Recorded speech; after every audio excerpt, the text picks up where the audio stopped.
Shalom and welcome to the first program in the Talking Memory series, the Oneg Shabbat Archives and Beyond, documenting and preserving the history of European Jewry at the Jewish Historical Institute, marking the Jewish Historical Institute's 75th anniversary.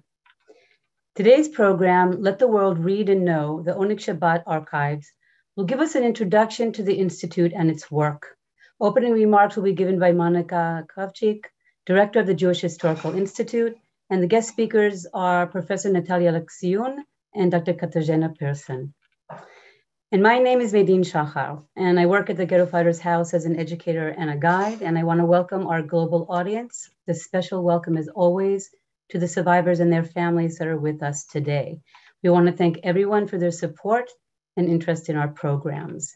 And this series is in partnership with a large number of organizations, the Johannesburg Holocaust and Genocide Center, Classrooms Without Borders, Liberation 75, the Rabin Chair Forum at George Washington University, the Gotska Gate NN Theater in Lublin, the Polish Institute in Tel Aviv, and of course, the Jewish Historical Institute in Warsaw. This three-part series will not only present the Oneg Shabbat Archives, but show how the Jewish Historical Institute is a major archive with extraordinary collections, and there are new discoveries all the time, as we will discover throughout the series. And now I would like to introduce Monika Krawczyk, Director of the Jewish Historical Institute, to give the opening remarks. I will just say a few words about Monika, and then the floor is yours. Monika has been the director of the Emanual Ringelblum Jewish Historical Institute in Warsaw since 2021. Between 2004 and 2019, she was the CEO of the Foundation for Preservation of Jewish Heritage in Poland. She is an attorney by profession and was a member of the Governmental Regulatory Commission on Jewish Property Restitution between 1999 and 2020. She's a graduate of Warsaw University, the University of Toledo in Ohio, and the Pardes Institute of Jewish Studies in Jerusalem. Monika has served in various positions in the Jewish community in Poland, including being president in 2020. She is president of the Council of the Auschwitz Museum and member of the International Educational Board on Auschwitz and the Holocaust since 2022. She is an author of numerous publications on Jewish-Polish relations, Jewish historical heritage, and a speaker on those topics in many national and international forums. Monika, it's an honor. The floor is yours. Thank you so much. It's a pleasure, and I would like to thank the Ghetto Fighters House for putting this beautiful program. And it is extremely valuable and important for all of us all over the world to keep on the torch glowing of the torch of remembrance. And regardless where we are Amechad, and we are also looking for good connections and relationship with the countries and people among whom we are active and located. So we see the first slide that is showing the Great Synagogue of Tłomackie in Warsaw. The year is probably between 1936 to 1939, so shortly before the war broke out. And if you see there is a building here on the left hand side. This is the library of the Great Synagogue, and it is the building that survived. The big synagogue, the Great Synagogue, was blown up as a last accord of the let's say showcase for the Nazi German General Jürgen Stroop, who was suppressing the Warsaw Ghetto uprising. This great synagogue, which was a symbol of Jewish Warsaw, was blown up on 16 May 1943. And this building next door, it used to be the library of the Great Synagogue and also the Center of Jewish Studies, opened in 1936. fortunately, even though the proximity is very, very close, it survived the big detonation and demolition of the great synagogue. And this building is the building which was in the ghetto, of course, and further on after the war also was serving the Jewish community and the Holocaust survivors, starting as of 1946-47, when the Central Historical Commission of the National Committee of Polish Jews was allowed to use that building and proceed their activities there. And of course, we'll share more about it. Here you see the situation and the picture from 1947 that shows the amount of destruction that the Jewish part of Warsaw suffered. The piles of rubble were as shown on these pictures, and we have more pictures showing that this is a sea of ruins. So when we are talking about our treasure, the Emanual Ringelblum, so-called Oneg Shabbat group collection that was hidden under the rubble, this also shows you how difficult it was to find these very rare, important objects, because the sea of ruins included the fact that there was not even trace of the streets.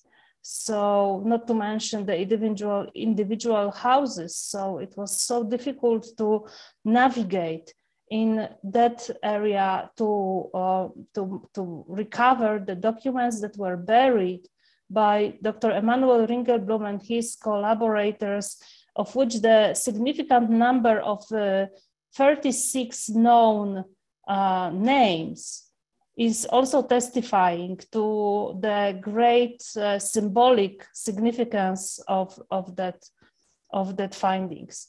And you can see that Poland has suffered a lot of disruptions in Polish-Jewish relations, which is very unfortunate, and it's very painful, because Poland, being the center of Jewish life in Europe for so many hundreds of years, centuries, with the highest amount of Jewish religious thinkers, rabbis, thousands of books were published and written on this very land. Actually, with the Holocaust and the German occupation during Second World War, suffered enormous loss in this heritage, that the spiritual heritage that is much more important than the material heritage that you can see here on these pictures in the forms of rubbish. We can come back and discuss all sorts of the turns and outs with the dates that are shown here, but you can see that the Polish Jewish community has been extremely connected to Warsaw, to Poland. And even though there were many difficult situations, this connection is still there, and we can experience it and we can follow it. This is our building today, which is continuing its mission. It has many different departments and activities. It's doing the extremely deep academic research, and it is also trying, and it's very successful in publishing those, publicizing those the outcomes of the research to the general public. And we must note that we have positive experiences with our mainly Polish audience. Also, the building and its exhibitions are available, of course, to anyone who wants to do the academic research, who wants to search in the archives, and those who just want to see the place which was part of Jewish Warsaw before the war, during the war, and after the war continues its mission.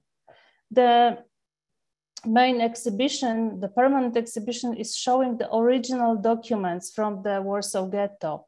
So you can see there the writings of Rachela Auerbach, of survivors who escaped from Treblinka and were giving their accounts directly, even still in 1942, to the group activists who were recording whatever was happening in the ghetto and also outside in the Germany-occupied Poland, being fully aware that what they are recording is actually serving as a testimony and showing the perspective of Jewish people who suffered.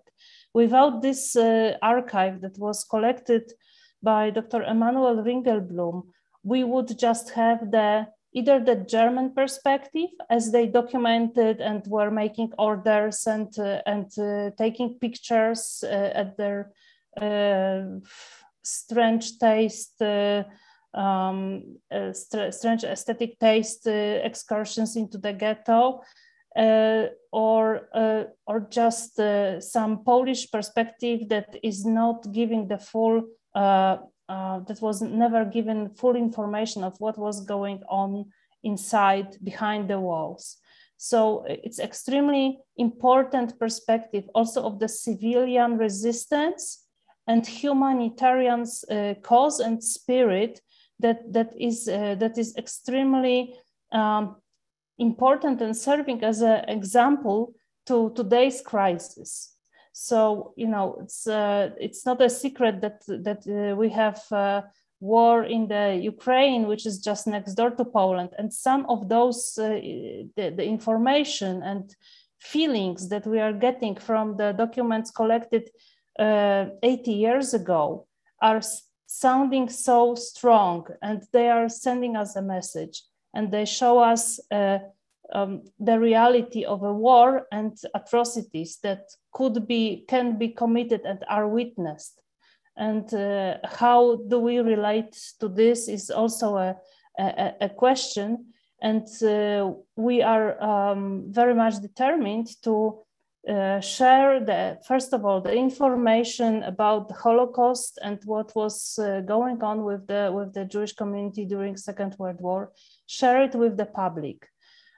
We organize every year a memorial march, which is gaining more and more participation of simple Warsaw, not simple or simple, regular Warsaw citizens who start to become aware of what was the Jewish Warsaw before the war, when 1/3 of the population were Jewish, and how we relate today to the fact that this amazing diversity of people and traditions disappeared. The same thing is regarding what we took upon ourselves as special remembrance of Treblinka. Of course, we picked the date of the revolt in Treblinka that was in August 2nd, 1943. But we are aware that bringing the attention of local authorities, of regional authorities, and central authorities is also showing that there is this big void that should be somehow filled in and should be addressed. And this is the fact that we have never agreed to the situation that we don't have so many of our families and friends. Of course, we're talking 3 generations ago, but still this is extremely painful and important element for us. And at least this is the very small thing that what we can do, being there on place and going to Treblinka every year, also of course going to many other places along the lines also, but this is our thing that we took upon ourselves and to organize this event.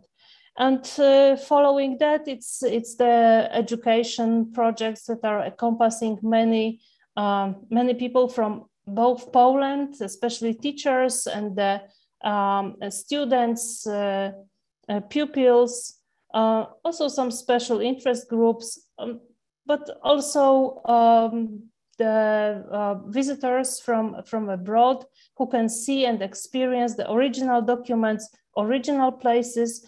As they say, you know, whatever you see is telling you 1,000 much more that what you can read. But if you are in that very actual place where the things were going on, were happening, this is even telling you 10,000 much more than what you can see in a movie or picture or whatever.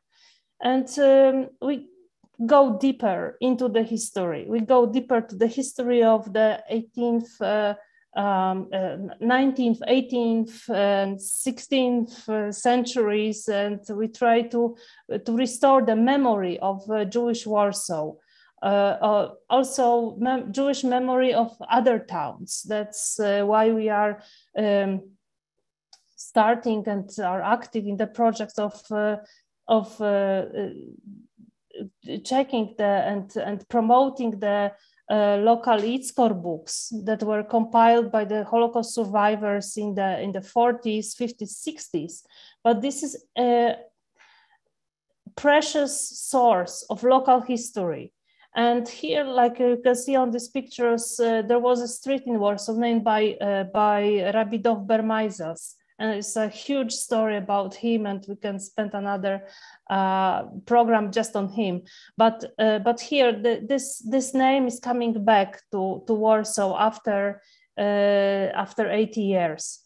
And this is a source of pride also for this small Jewish community that we still have in Warsaw, that those names are remembered.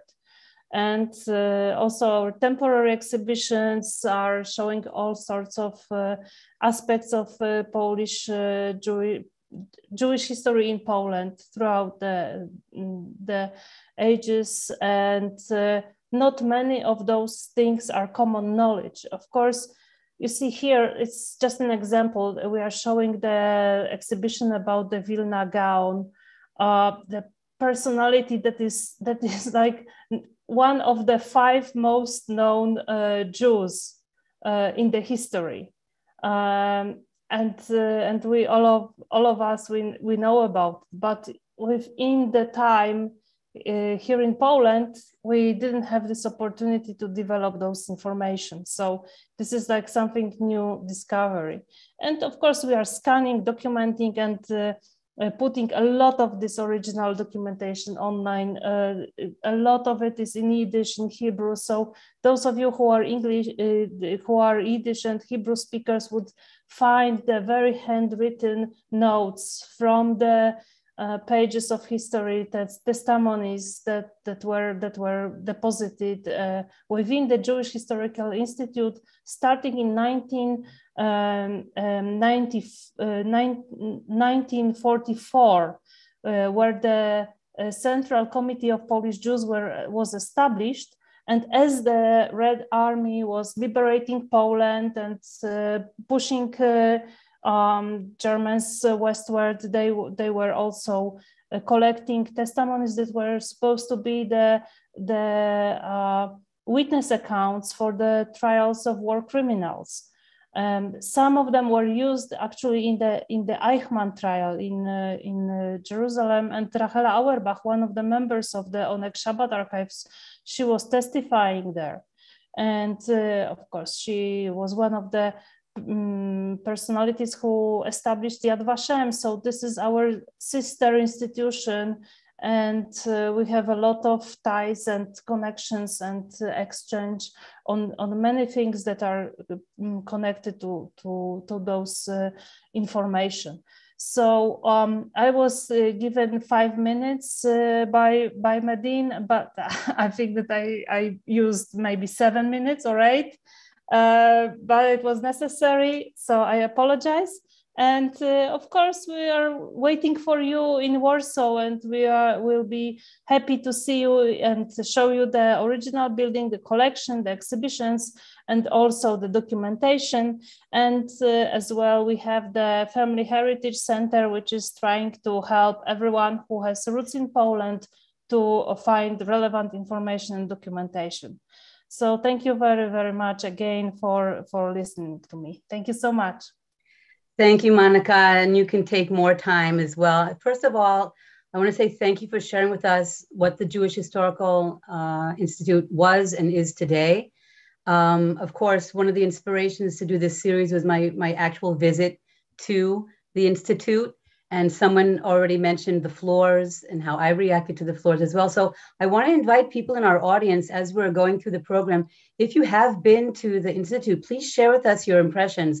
By the way, Monika, one of my friends went about a week after I was there with her family on a heritage trip, and they met with the staff and they had an amazing time. It was incredible to learn more about their own family. So it's absolutely a vital and important institution today for families as well that are searching, not just for researchers. And Monika, thank you again for your opening words and your introduction to the Institute.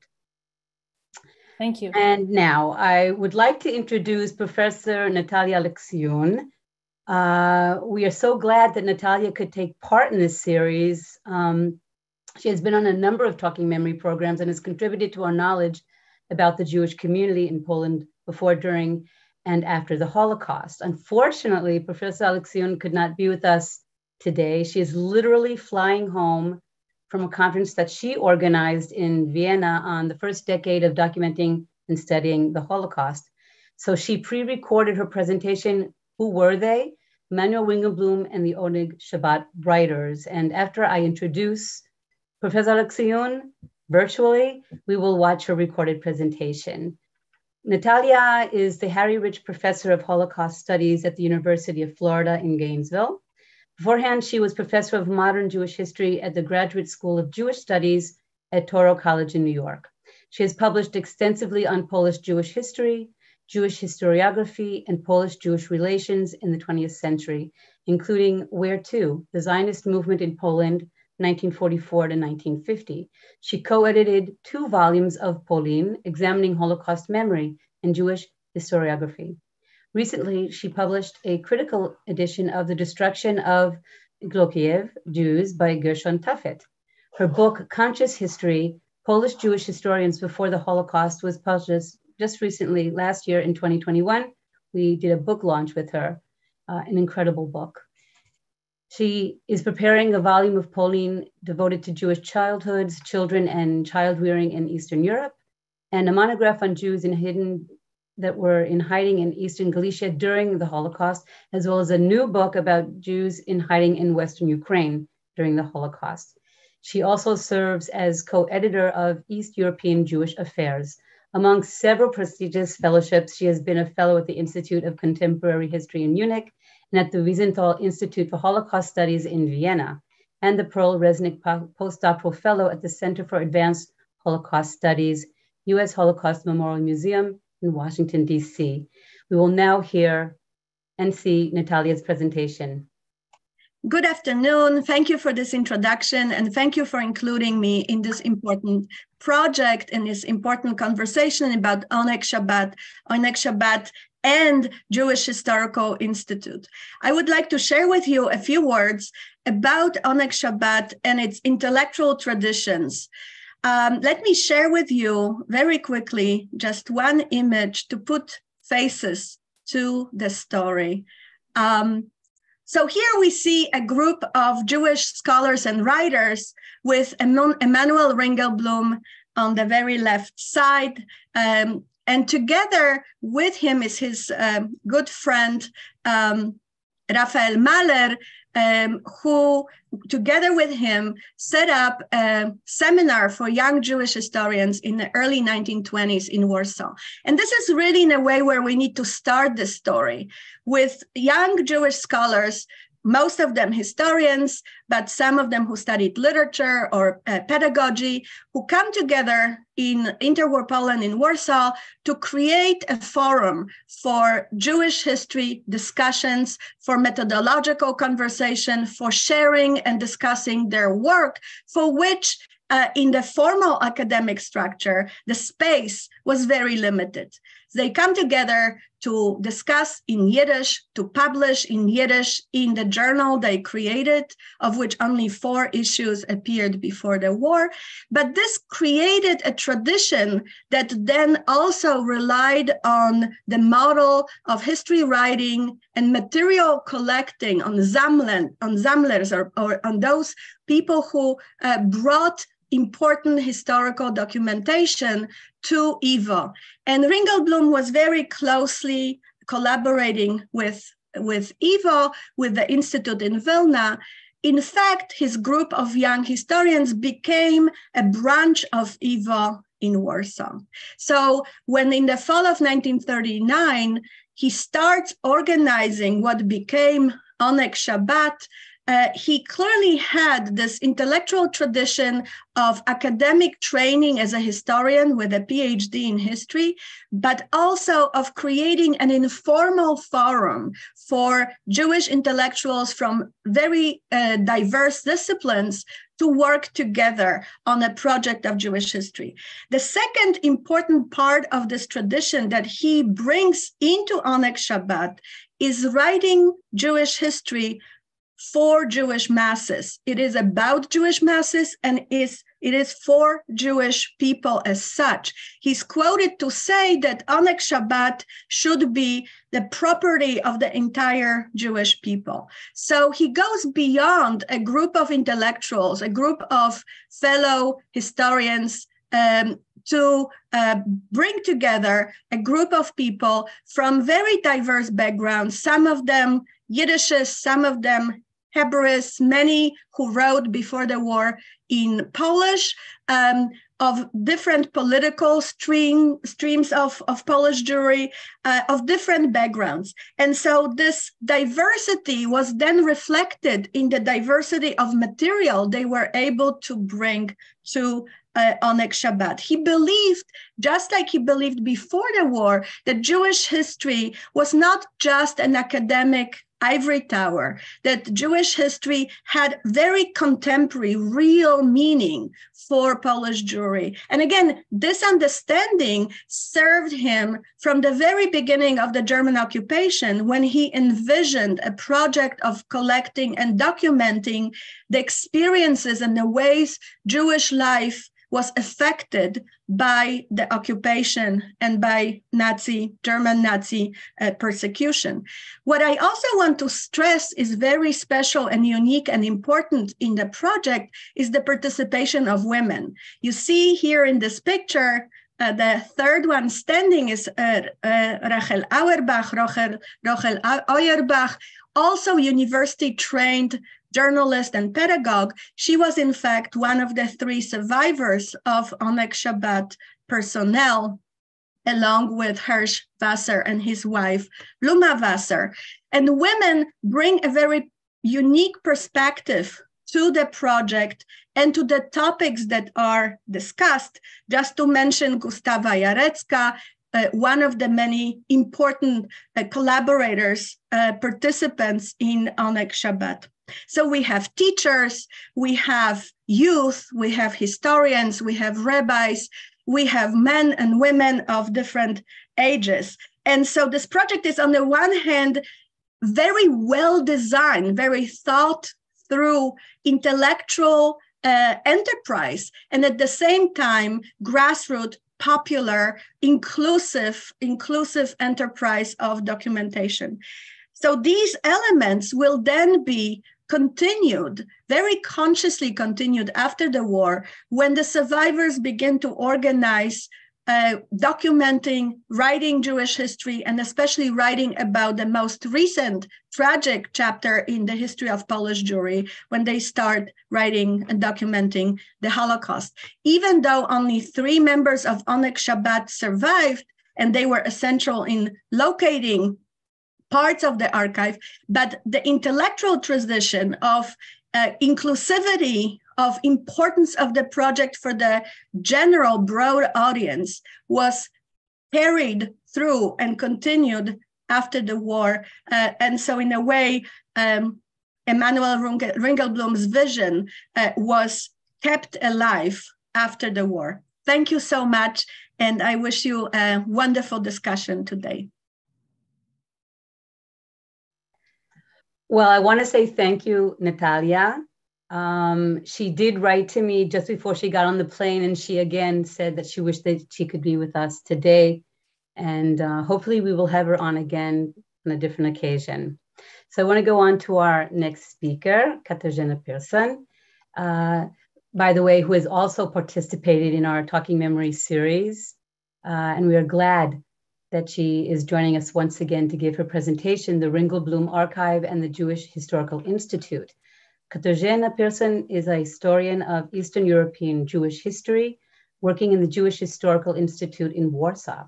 She received her PhD from the University of London and her habilitation in 2020 from the Polish Academy of Science. She has held a number of fellowships at institutions including Yad Vashem, the Center for Jewish History in New York, and the Ludwig Maximilian University of Munich with the Marie Curie Individual Fellowship. She has published 4 books on the history of Jews in Poland during the Holocaust and the immediate post-war period, including Warsaw Ghetto Police, for which the English version was published in 2021 by Cornell University Press and the United States Holocaust Memorial Museum. And with that, I want to give Katarzyna the floor. Thank you. And of course, thank you for having me. It's really wonderful to be back. Yes, again, I'm really delighted to be here today and to be speaking after 2 such wonderful presentations. So my brief presentation today will speak about the Ringelblum Archive and its links to the Jewish Historical Institute in the immediate post-war years. As you will see, this will be very much a continuation of what Natalia Aleksiun was just talking about.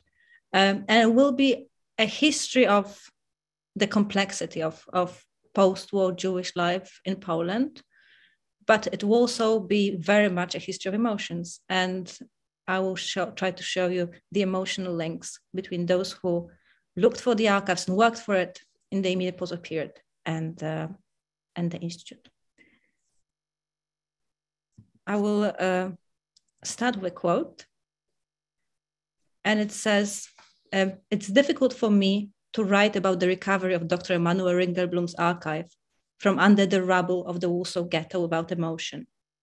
Not only because I had the honor of being one of the closest associates, of participating in gathering, storing, and securing historical material for future researchers, but also mainly because the documents that have been saved will serve to reconstruct the period of martyrdom and heroism."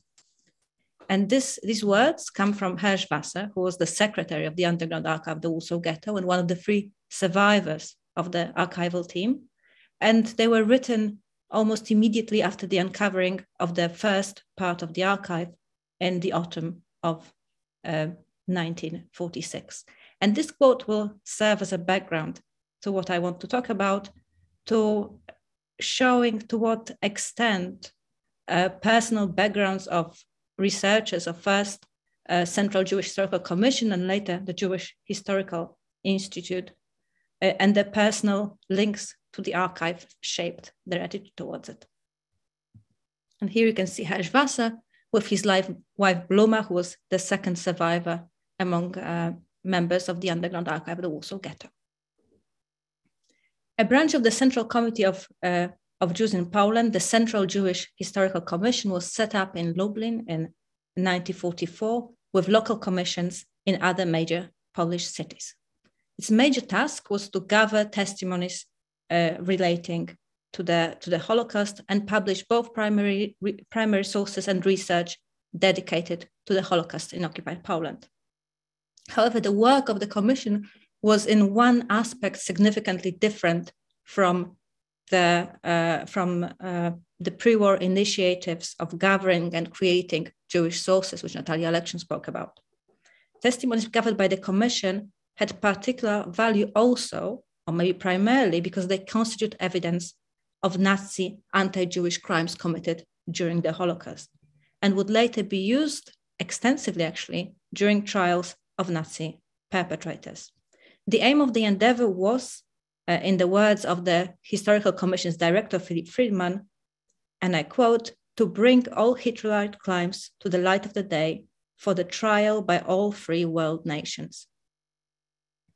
The newly created Historical Commission began its work supported by those members of the Jewish community who still envisaged rebuilding in one way or another of Jewish communal life in Poland. Even though Friedman postulated that it should be objective and reconstruct facts on the basis of available archival material, it was mainly because of the researchers' deep personal involvement in the life of the Jewish community, and that despite very difficult political, as we know, material, emotional conditions, and with very little financial support, the work of the commission progressed at an incredible speed. Noah Gruz, who was one of the researchers of the Historical Commission, described his and his colleagues' motivation in a report which he submitted after a year of the functioning of the commission in the following words. We began creating knowledge of the Holocaust in Poland not only for its own sake, but also as a monument to our fathers and mothers, brothers and sisters. Interestingly enough, this personal involvement was not only limited to historical researchers. If we look at job applications of people who also worked on other positions, including administrative positions in the Historical Commission, we can see that also they often wrote about the work, seeing them as a tribute to those who were murdered. Aside from commemoration of the murdered members of the community, a crucial motivation for those who were gathering testimonies, as I already said, was retribution and search for some form of justice. The commission members were driven by the hope that the gathering of testimonies and documentation could bring perpetrators who were still alive after the war to justice. And this wasn't only the people who were members of the commission. When we read testimonies from the immediate post-war period, we can see that also people who are giving testimonies very often underlined in them the names of those who committed crimes against the family members and the wish to make sure that those testimonies can be later submitted to the court and can help in one way or another in bringing those people to justice. So this historical, judicial, and symbolic importance at the same time of documents relating to the Holocaust should be kept in mind when we talk about the Ringelblum Archive. And this is young Emanual Ringelblum, the founder of Ringelblum Archive. Natalia Aleksiun already spoke about him and about his background and then as a historian, as a teacher, and above all, as a social activist, or maybe equally as a social activist. And indeed, he did manage to combine all three aspects of his professional life before the war. Once the war started, he threw himself fully into social work, and he remained working as a social worker in the Warsaw Ghetto. He worked in the Jewish self-help, which was one of the branches of social aid in the ghetto. This one was not related to the Jewish Council, the Judenrat, but was to a very large extent a grassroots initiative where Ringelblum was extremely active. And he also began writing history. This is what Monika Krawczyk also spoke about. So this concept of writing one's own history, that the history should not be written by the victors. It should be not written by the Germans. It should not be written by the bystanders, by Poles, but it should be written by us and for us. So it should be a Jewish history. So this was the concept behind the Ringelblum Archive. It began quite humbly as Ringelblum's notes, as his diary, which he kept like many others, and then quickly developed into a group endeavor. He brought in a number of people, initially his acquaintances from before the war, and then the group grew very quickly. And when we talk about the archive, we of course talk about the documents, at 35,000 pages of documents, extremely varied, from official documentation to school essays, diaries, poetry, posters, identification cards, food ration cards, all those documents which were first gathered, then analyzed as part of the second part of the project, beginning in the end of 1941. And then on that basis, reports which were being prepared were being, as the third part of the project, once the Aleksiun Reinhardt started, were being sent off to the world via underground channels, Polish and Jewish, to inform the world as to what's happening in the Warsaw Ghetto, and to Polish Jewry in more widely in general. But as we say, it's the Ringelblum Archive is all about the documents, but it's of course also about the people who are, even more so maybe about people who are members of it. And I'll just show you three people. Abraham Levin, who was a Hebrew teacher who taught in the same school as Ringelblum before the war. Here he is with his daughter, who was with him in the Warsaw Ghetto. And Levin kept a diary, one of the most striking documents in terms of literary quality as well, from the Warsaw Ghetto. Importantly, he kept it also for deportation. Every day during the deportation action afterwards, he kept a diary in which he reflected on his wife being taken away and being murdered. And then he was also one of those people who were taking testimonies from escapees from Treblinka. So that's also an incredible, important quality of the diary. It's also available in English now. This is Gustawa Jarecka, who was a Polish writer, writing in Polish, a socialist, a very well-known writer before the war, writing mainly about the struggles of the working class in interwar Poland. But in the ghetto, she worked in the Judenrat, in the Jewish Council, and she provided Ringelblum, among others, with documents coming from the Judenrat, and then with a striking description of the deportation action. And finally, you have Szymon Huberband, who was a rabbi, and who was brought in to bring in documents about destruction of Jewish religious life in Poland during the Holocaust. So as you can see, there's three very different people. They were roughly the same age, but they had completely different backgrounds in terms of religious backgrounds, ideological backgrounds, linguistic backgrounds as well. But they were all brought in order to give justice to this extreme complexity of Jewish life in the Warsaw Ghetto, and to write as complex, but also as difficult, I think, as difficult as possible for those reading its story of a community in captivity. So the Ringelblum Archive was hidden in, the first part was hidden in August 1942, the second part in February 1943. Nachman Blumenthal, who was a member of the Central Jewish Historical Commission, described how already in February 1945, surviving ghetto activists had begun petitioning the commission to unearth the archive.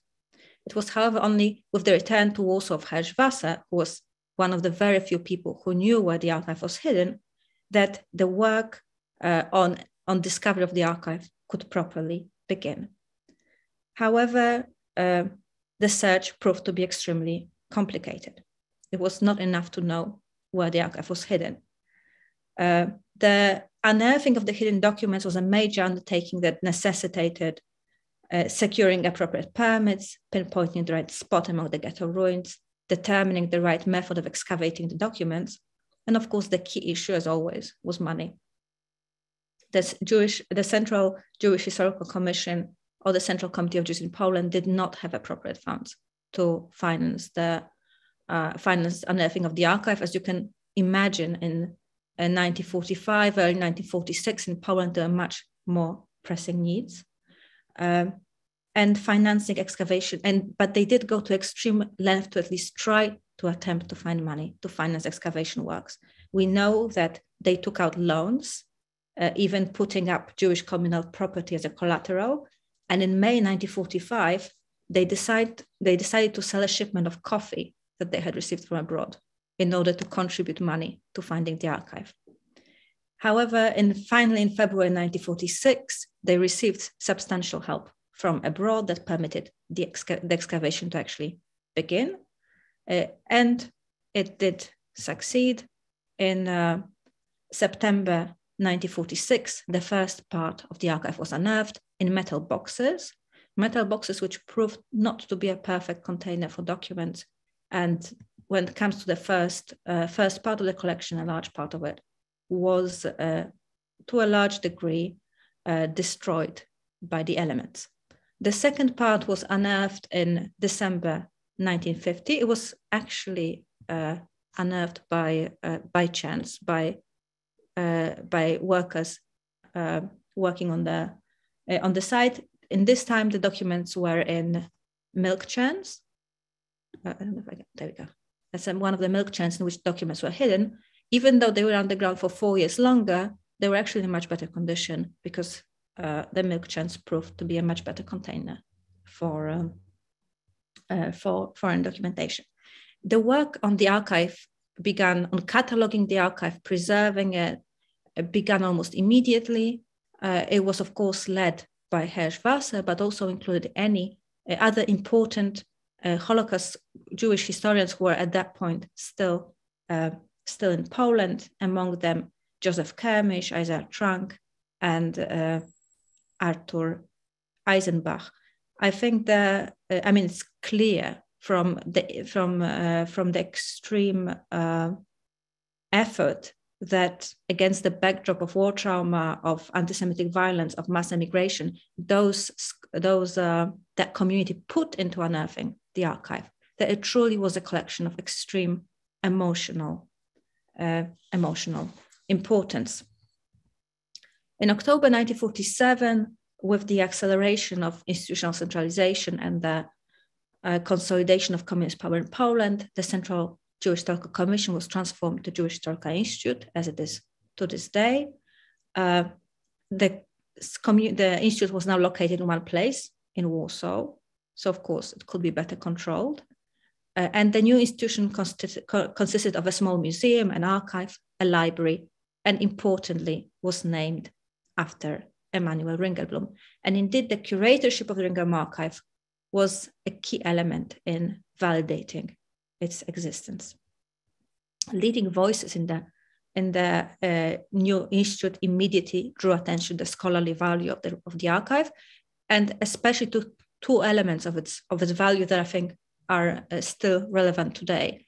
The first one is, and that's linked to the emotional aspect of the importance of the archive, was that the archive consisted of voices of people who were murdered during the Holocaust, as opposed to testimonies gathered after the war among Holocaust survivors. This archive preserved voices of people who were murdered. And importantly, those were really people coming from all walks of life, and often people who were underrepresented among the survivors.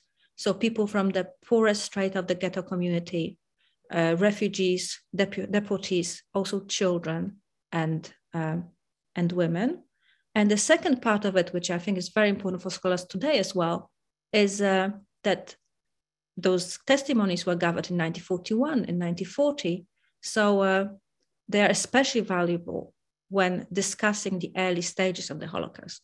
When we look at testimonies from Holocaust survivors, they often focus on, understandably, of course, on those events which affect them the most. So deportations to death camps, hiding on the so-called Iron Side, and so on, and death of the family members. While people who were writing about the experiences in 1941-42 were writing about what happened in 1939, in 1940, and so for those early stages of the Holocaust, this truly is a collection of extreme importance. From 1948, as we know, the situation of the Jewish community in Poland changed with the firmer establishment of the communist regime. All three surviving members of the Ringelblum Archive team left Poland, with Hersch and Blum-Wasser leaving in 1950 to Israel, and Rahel Bach also leaving to Israel. The fate of the Ringelblum Archive very much mirrored the fate of the of the Polish Jewish community. There was research conducted on it, but it was very much focused on, it was very much for a much smaller audience. It did not get any wider audience, but the archive remained. And I think that was the key and probably the biggest achievement of the Jewish Historical Institute over all those years under communism, was that the archive actually remained within the Jewish community and remained in the Jewish Historical Institute, as it does to this day. It's still here. It's also now shown to the wider public in the exhibition, which Monika Krawczyk already spoke about, where we can see original documents from the archive.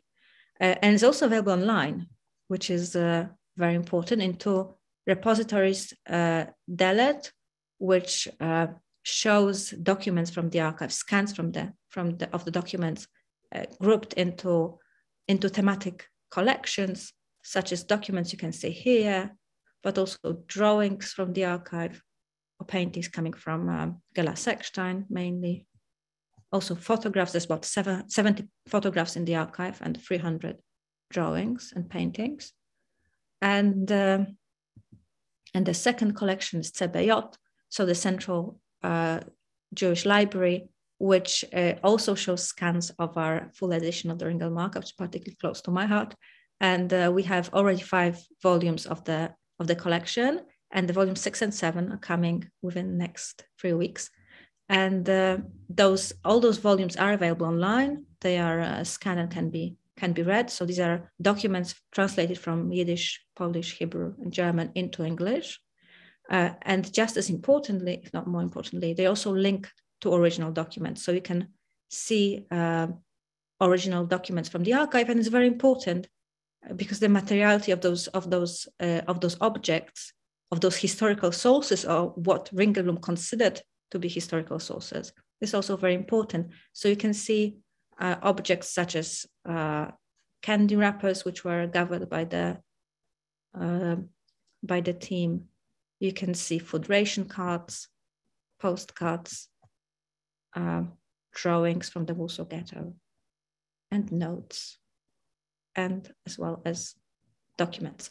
So all of these are at your fingertips, available online, and I very much encourage you to have a look and to read documents from the Ringelblum Archive, because they really are extremely, extremely important. Thank you. Thank you, Katarzyna. I hope at least a little of what you can experience through the Jewish Historical Institute is coming through our program. I see in the chat so many people are writing. A few people are talking about their own experiences coming to the Institute. Others are talking about how they can get information. I think both Monika and you have given answers that I think you need to go into the website and you can look into the digital collections there. I also want to acknowledge, as you were talking, we have the daughter of a survivor from the Warsaw Ghetto, Elizabeth Rosenthal, is in the audience with, and she put a link about her mother's story. I don't know if I'm saying it right, Christine Kies. And secondly, we have Raphael Fullman, who was also an infant in the Warsaw Ghetto. His aunt, I think, was Chafka Fullman. And he's also here with us today. He comes to a lot of the programs. But what I didn't know is that his uncle was also involved in the starting of the Jewish Historical Institute. So that was very nice to read. Felix Teach. So that was a surprise as well. I think one of the questions that maybe we'll ask, one of the big questions that people want to ask is, what about the third part of, is anybody looking? Where do you think it is? I know when I was at the Institute, I got the map of where it could be, but is there any attempt to try to look for it anymore? Or are we saying we have 2 out of 3, we're okay? So either one of you, if you want to answer, you're both in mute right now, so you can unmute. Well, I think that Professor Katarzyna Persson knows all of this so over I would say we have enough. I think there's enough as it is, as there is. I'm not certain the third part is there, but who knows? One day. Yeah, I understood that it's under one of the embassies. So it really, if there is, and if it's there, then it's under Chinese embassy. Yes, Chinese embassy. Yeah. But we have another theory that apparently some of the parts of the group was collecting the documents all the time, and even though that they were disrupted by the situation of the deportations of this so-called big deportation action to Treblinka, which started on the 22nd of July, 1942. That some people were still collecting, and either this documentation has disappeared because it was not gathered by the secretaries and hidden properly. But also we have this very important link to actually Ghetto Fighters House and Adolf Berman, who actually photographed and microfilmed some of the documents that are not included in the Ringelblum Archive. And if we are talking about part number 3, that it might be that this microfilm is containing the part, the so-called lost or hidden part of documentation that was available. It was designated to be taken, smuggled out of Poland, German-occupied Poland, via the clandestine routes of the couriers of Polish government on exile to be delivered to London, and but they never got there because of the situation at hand. And I think we should also remember that the work continued in hiding as well. Adolf Berman, who mentioned, and Herschwasser also collected testimonies among Jews who were in hiding after the Warsaw Ghetto uprising. So this also can be seen as definitely as a continuation of the work of the archive. Someone was asking where the website is, and somebody put that up for us. So thank you very much. Someone is asking, maybe you talk a little more about the architecture of the museum. She wrote the stone walls, the floors people mentioned above, the design and the architecture. I think that can also be something that'd be very interesting. Did you mention what the function was beforehand? It being the library. It was the library of the Great Synagogue of Tłomackie Synagogue, because the books were simply not fitting in the rooms of the synagogue building. And they also had the Institute of Jewish Studies with such presence of famous Jewish historians like Ignacy Schipper, Professor Moses Shor, of course, Dr. Emanual Ringelblum, Professor Meyer Balaban. These are the flagships or ships of Jewish history. They were present there, and they were lecturing and teaching. And if as you enter, you can see on the floor the marks of the fire that was burning when the Great Synagogue next door was blown up, and our building was so to say fortunate only to suffer the fire damage. So everything is still there. It's one of 2 original buildings of the Jewish community of Warsaw. I'm checking to see if there is an interest. You started answering the question in the chat box, Monika. Someone was asking about during the years when Poland was under communist rule, how was the Institute able to continue to do its work? And the second question that I want to put to you, someone was asking about if the Joint Distribution Committee was involved in any way as far as helping to support the Institute after the war. So those are 2 questions. The first one is very interesting, actually. How do you keep it going, right? When you're not supposed to be talking about. Yeah, it's a tremendous journey through the very dark times. The situation was that when it became obvious that the Stalinism would set up and take over Poland in 1950, really huge number of Jewish researchers, activists, people who just thought that that's it, emigrated. Fortunately to Israel, which in the meanwhile became independent country, so there was place to go. And they continued their mission, as we said, establishing the Yad Vashem and also the kibbutz Lochame Hagetaot and several other kibbutzim where they settled because, of course, the survivors, they didn't have families in Eretz Israel. So whoever survived, usually they were involved with somehow the ruling party, either because they were partisans during the war, or they were pre-war affiliated communists or the leftist Zionist parties activists. So that prompted them to stay in Poland, but all the time this Jewish connection, or what we say the Pintelaid, is appealing and didn't let people just sit idly. So they did as much as they could.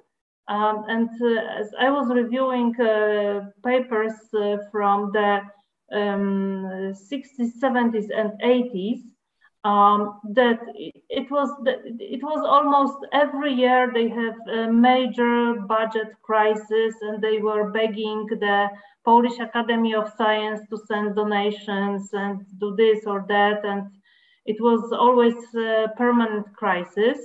And I'm happy to see here the relative of Professor Felix Tych, whom I had privilege to know personally.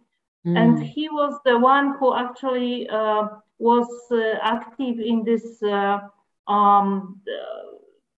crucial year of 1989 and further on, when the Iron Curtain fell down and there was possibility to reconnect with Jewish research institutions, especially with YIVO Institute, who is also our important partner, and start the real research.